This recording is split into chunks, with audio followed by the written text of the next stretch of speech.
Good day mga kabengbeng, welcome to Mr. Yo Hype Hobby. So ito po yung unit. Yan. Ito po yung unit natin na Army Armament R501. Yan.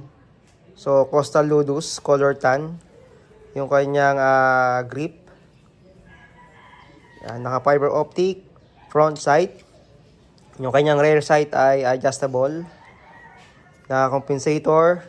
Then may serration sa front and rear slide.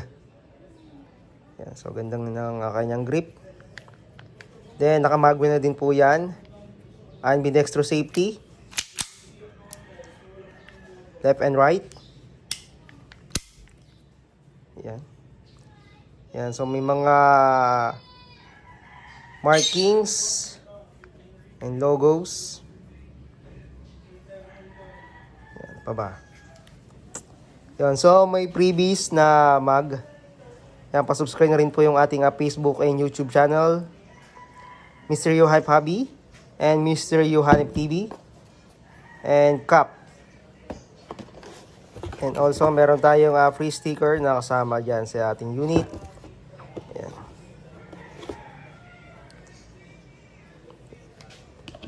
Hi Kappa Magazine, 30 rounds.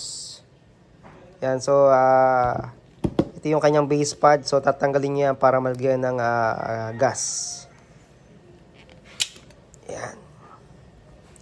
So ito yung kanyang lock.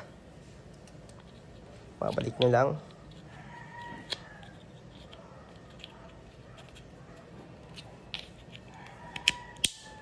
Yun. Yan yung kanyang base pad. Kanyang design. So, ito yung outer valve. And, nandito yung inlet valve. Yan. So, pag lalagay ng BBs, dito, ibutas yan dyan. Then, syempre, dapat zigzag yung bala para hindi mag-misspeed. And then, ingatan yung maglip para hindi mabasag. So, subukan na natin.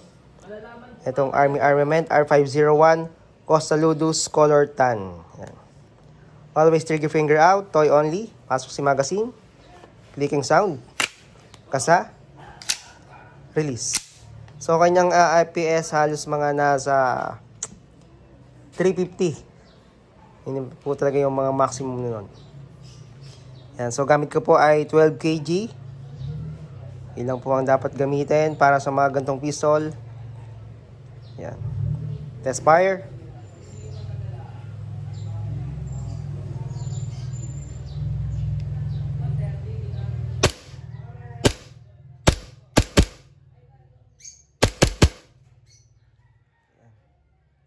So, nag-slide lock na po siya.